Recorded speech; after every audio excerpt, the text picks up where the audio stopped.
For the first time, we had a candidate for the position of Lord Mayor who gave the party a lot of visibility.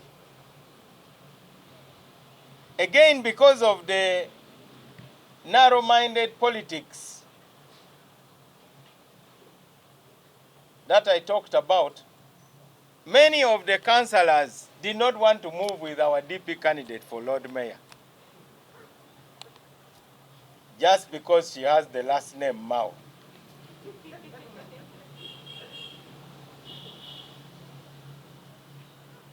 So they would say, but she went into the entire city telling them that I'm not here to explain the cooperation agreement. I'm just here to tell you that you are not doing well under Lukwago.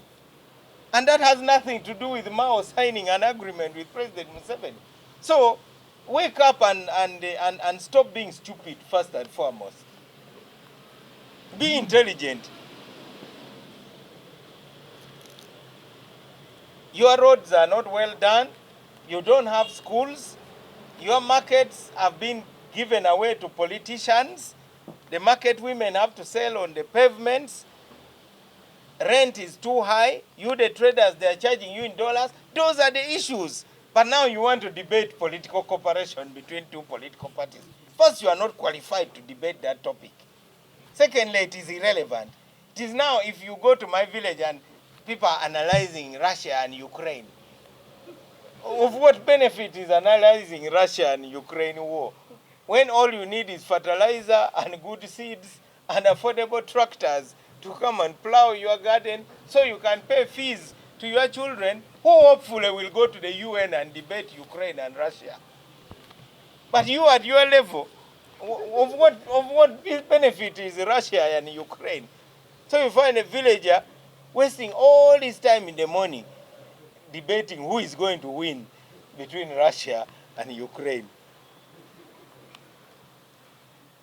So our candidate for Lord Mayor was able to do what is called committing class suicide.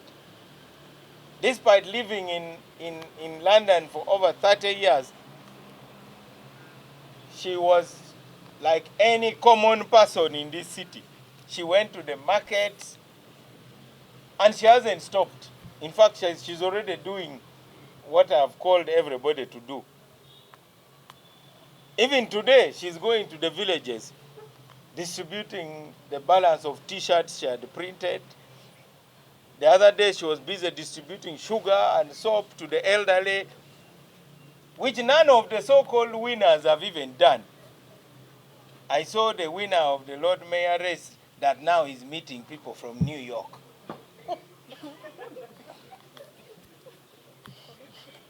on nice sofas. I mean, let us live like the real Uganda. Do you people know what the real Uganda is like?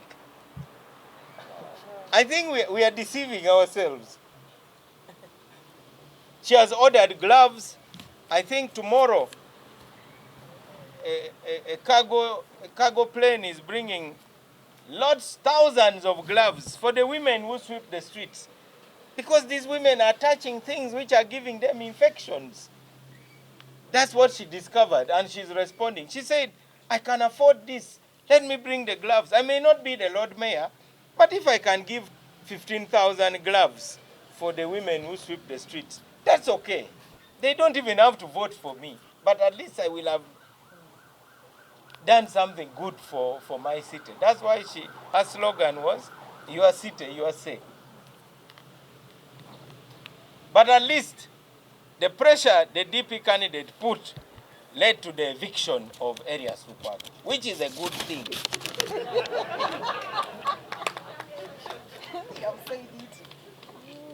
In fact, Kampala, on the day that he lost, Kampala improved tremendously.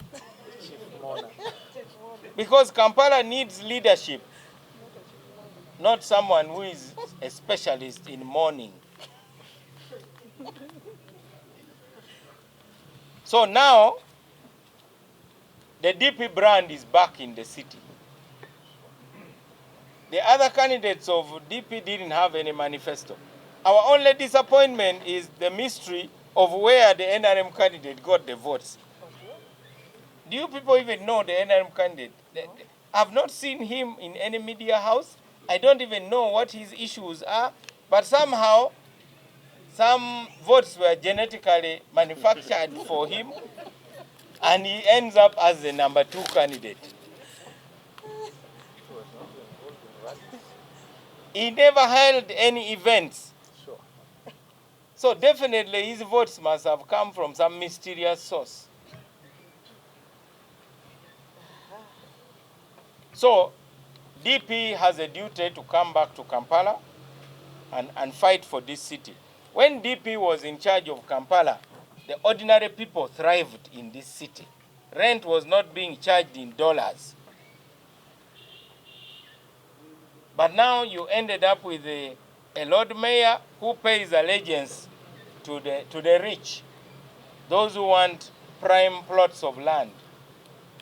So DP must go back to its politics of talking about real problems of real people. And that is how we shall win. And I believe that's how some of us were able to win, because we went down to the grassroots with a lot of humility and started addressing the real issues. I wish to console those who put up a big fight but still lost. The candidate for Aswa in Gulu district, this was his 4th attempt. He started standing in 2011, he lost. 2016, he lost. 2021, he lost. This time, he was able to make it. So, and I've never heard him complaining.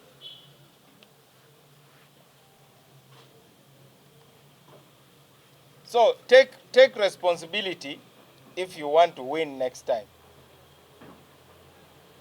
He was able to win on his 4th attempt. My daughter Sarah here, this was her 2nd attempt. And I'll use you as an example. Prepare to fight again. In Namilyango, one of our major sports was boxing. And boxing is a merciless sport. Because when you enter the ring, the person who is there in the ring with you, his job is to give you pain. and he can inflict it on your jaws, on your forehead, or your stomach. He can box your ear and you fall down. And you see the roof of the boxing ring turning like this. That is when you hear the words of the coach saying, fight one more round. The big matches are 15 rounds. Others may be 3.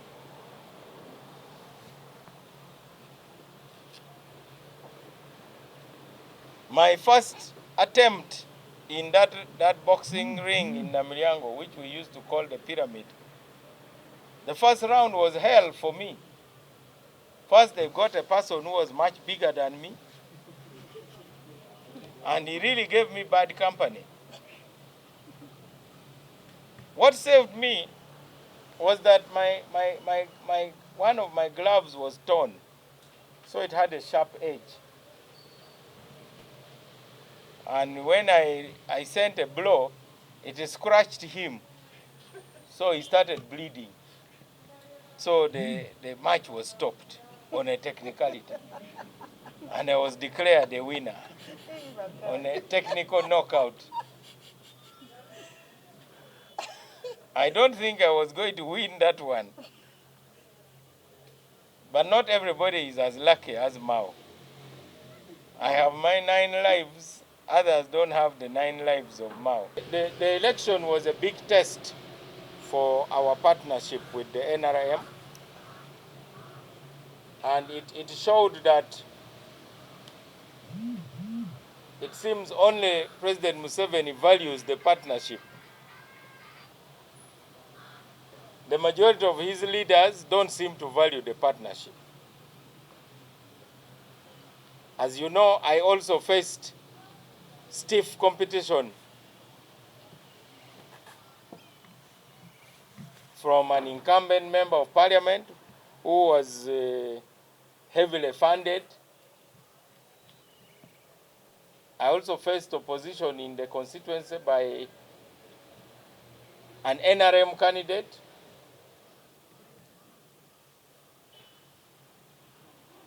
And then there was another candidate, our former vice chairman of the party, who decided to join UPC. This morning when I came here, I told my colleagues that how would they have felt if the party president had been defeated in a parliamentary election. Then they told me that you should not forget that many party presidents lost parliamentary elections. The party president of the Democratic Front lost parliamentary election. The party president of JEMA lost parliamentary election. The party president of FDC lost parliamentary elections. So yeah, the party president of NUP lost at a very high level. PFF. The party president of PFF also lost the position of Lord Mayor of Kampala. So my colleagues were consoling me that I would not be alone in the losers' lounge, that I would have very good company. But Gulu is where I come from. Gulu is what made me. I went into the campaign to go back to my roots. So despite those challenges,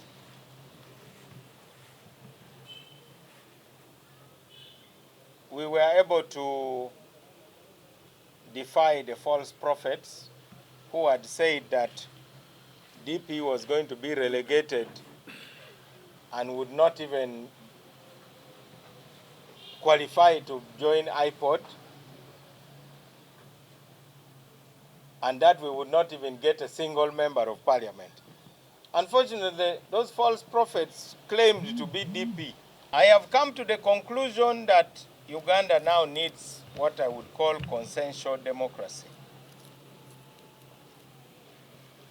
And that is what, when we convene, because after here, tomorrow we shall have a meeting of the top leadership of the party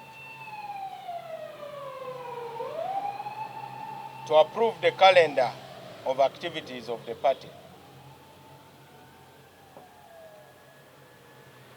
And immediately, we shall commission the team to start preparing the strategic plan for the period between now and 2031. So, before the end of March, the National Executive Committee will convene to discuss the strategic plan of the Democratic Party. And alongside it, the strategic plan of the Women's League and the Young Democrats.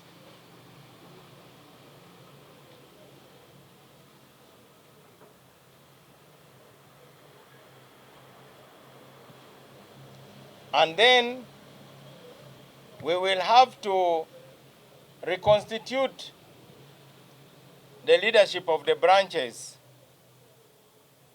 that are dysfunctional. And there are many, including my own branch of Gulu City. So we will recommend to the National Executive Committee to dissolve the leadership of many branches. Probably 50% of the leadership of the branches will be dissolved and reconstituted. Then we will approve a program of university outreach. As you can see, DP is still the the party that recruits, equips, and deploys the best of the best. There is no political party which does not have the genes of DP.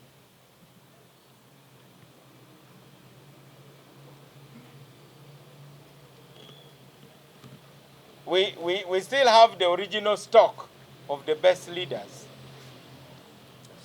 And we must not lose that brand.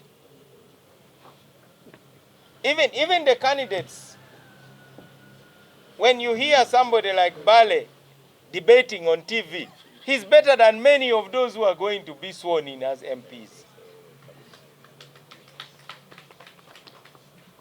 So, as members of DP, we really, first of all, have to find a way of dealing with our internal contradictions. By the time we went into the election, we effectively had 4 members of parliament. We had 9, but 5 had left. Our MP for Mityana South declared himself an independent. The one of Buikwe South decided to join PFF. The 2 MPs from Chotera, they joined the NUP. And the one from Nakaseke decided to join also NUP. So I hope they have discovered that insulting Mao does not improve their performance in elections. Because if it did, they should have won. They now need another reason. Because how come from the districts of Gulu, Gulu City, Omoro, and Noya, we were able to get 5 members of parliament? A very, very small area, very small part of the country. And we were going to get Lamore, we were going to get Zombo, even Palisa, and a number of other places. But for logistical reasons,